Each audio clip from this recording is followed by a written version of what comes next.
Selamat pagi anak-anak kami, kita lanjutkan materi kita yaitu matematika peminatan yaitu bab 6 sub kedua. Inilah materi kita terakhir untuk semester ini, yaitu menggunakan uji hipotesis berdistribusi normal. Kemarin sudah ada jenis-jenis hipotesa, ada 3, itulah A, B, dan C, yaitu H0. Ini dulu saya buat P1 sama dengan P0. P1 tidak sama dengan P0, atau terserah kamu dibuat di situ H0 sama dengan theta sama dengan theta 0. H1 theta tidak sama dengan theta 0. Ini tergantung kamu cara membuat ini. Inilah yang disebut uji dua pihak. Ini yang disebut dengan uji pihak kanan. Ini kanan lebih besar. Theta lebih besar dari theta 0. Ada di sini dibuat theta sama dengan theta 0, H0. Ini sama dengan senilai ekivalen ini. Kalau yang kemarin hanya kita buat P0, theta P1 lebih kecil sama dengan P0. H1, P1 lebih besar dari P0. Jadi di sini ganti theta. Hanya ini yang berubah. Ini ekivalen senilai. Inilah yang disebut dengan uji pihak kanan. Sedang uji pihak kiri lebih kecil. Jadi ingat aja, kalau dia kanan lebih besar, kanan. Kalau dia kiri lebih kecil. Itu cara mengingatnya. H0 sama dengan theta sama dengan theta 0. H1 theta lebih kecil dari theta 0. Atau ini kemarin sudah ada H0 lebih besar sama dengan theta 0, H1 lebih kecil dari theta 0. Ingatlah kalau kiri lebih kecil. Kalau kanan lebih besar, ini yang dilihat. Ini lebih besar, kanan lebih kecil, otomatis ke kiri. Oke, grafiknya ini. Inilah grafik daripada uji dua pihak kanan. Ada setengah alfa ke sini, setengah alfa ke sini. Yaitu kalau misalkan di sini luasnya, inilah kanan. Ini yang kanan. Oke. Daerah penerimaan ini sedang daerah penolakan H0. Kalau daerah penerimaan yang ini, daerah penolakan H0. Yang ini ada nanti syaratnya, Z hitung lebih besar dari Z tabel, H0 ditolak. Kalau Z hitung misalkan 2, Z tabelnya nanti misalkan kalau yang 5% 1,65. Kalau negatif dia, ini yang positif, itu min 1,65. Oke, inilah kalau dia Z hitung lebih besar dari Z tabel, ini ditolak. Berarti ini daerah penerimaan. Ini apa? Uji pihak kiri lebih kecil. Berarti dia negatif. Di sini Z hitung lebih kecil dari Z tabel. Kalau yang tadi Z hitung lebih besar dari Z tabel, dia ditolak. Kalau ini Z hitung lebih kecil dari Z tabel, H0 ditolak.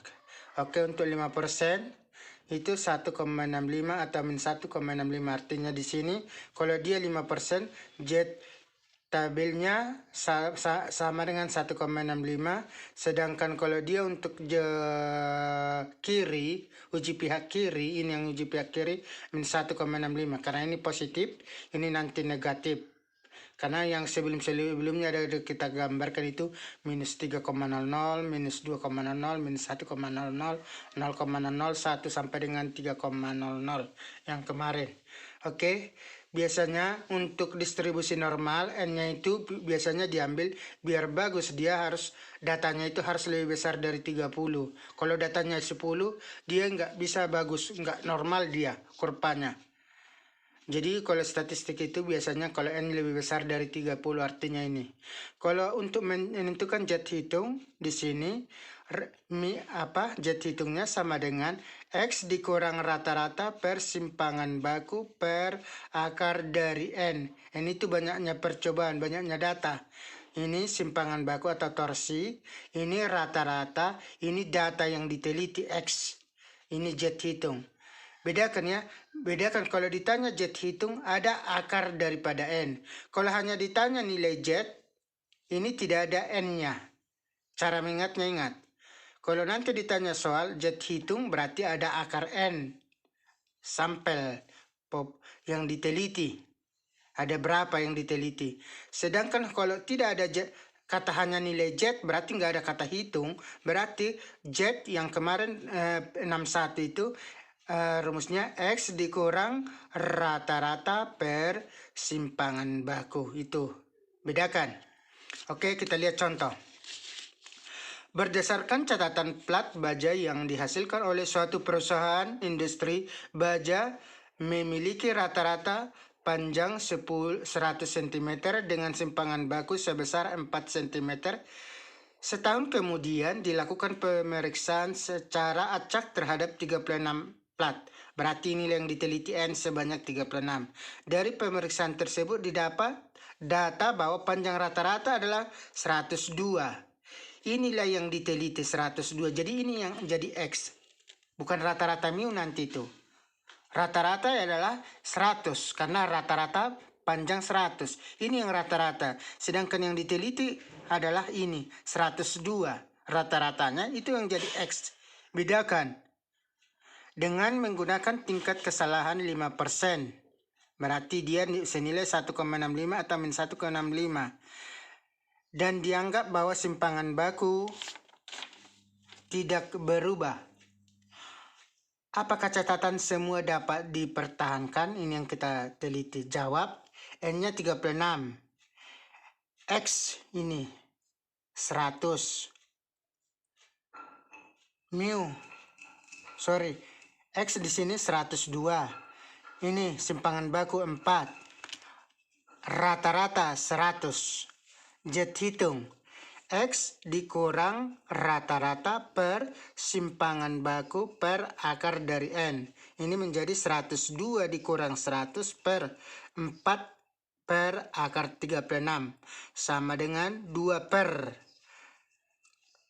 akar 36, 6. 4 per 6. Atau ini naik ke atas menjadi 3. Berarti Z hitung 3,00.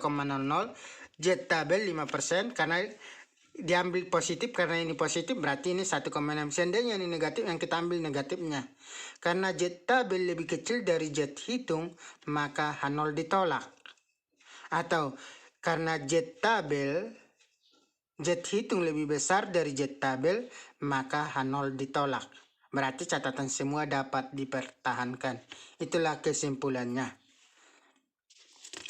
Contoh kedua.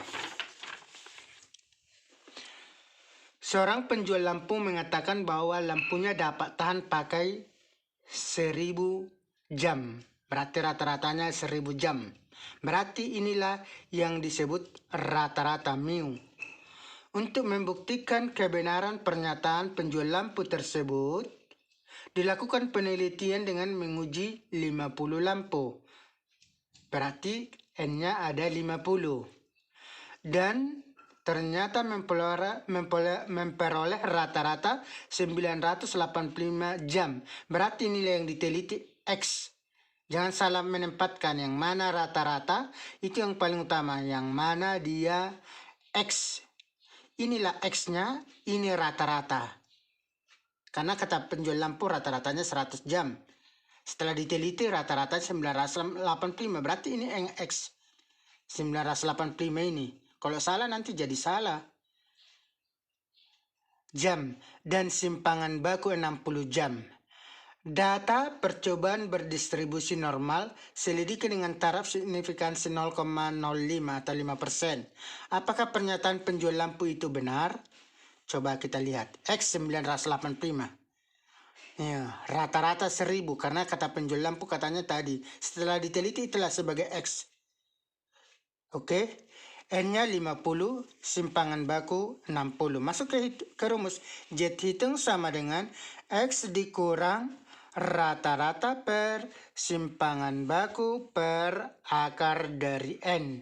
Sama dengan 985 dikurang 1000 per 60 per akar 50. Ini dikurangkan min 15 per 60 per akar dari 50. Ini sama dengan, ini min sepertiga. Ini 7,0 sekian tadi dibagi 3 menjadi min 2,35. Oke, min 2,35. Oke, kita lihat. Karena Z hitung lebih kecil dari Z tabel, maka H0 ditolak. Minus 2,35 lebih kecil dari minus 1,65. Ini kalau di negatif. Kalau di positif, kalau ini lebih besar, Z hitung lebih besar dari Z tabel, H0 ditolak. Kalau yang di sini Z hitung lebih kecil dari Z tabel, H0 ditolak. Saya ulangi lagi. Kalau dalam ini positif, kalau Z hitung lebih besar dari Z tabel, misalkan 3, ini 1, atau 2, ini 1, ini ditolak. Kalau dia disebut uji pihak kanan, ini yang disebut uji pihak kiri. Negatif lebih kecil ditolak. Kalau positif lebih besar, Z hitung lebih besar dari Z tabel, H0 ditolak. Karena H0 ditolak berarti kesimpulan pernyataan penjual lampu itu benar. Artinya atau daya tahan lampu itu sekitar 1000 jam. Itulah kesimpulannya. Sampai di sini materi kita, dan ini materi terakhir dari semester ini. Mungkin kalau saya berikan hanya sekali lagi, yaitu nanti dari bab 4, saya ulang kembali sebentar untuk minggu-minggu yang berikutnya. Saya anggap materi kita sudah selesai dan dipelajari di buku paket yang telah diberikan, yaitu Grafindo. Oke, demikianlah, sekian dan terima kasih. Tolong dipelajari kembali.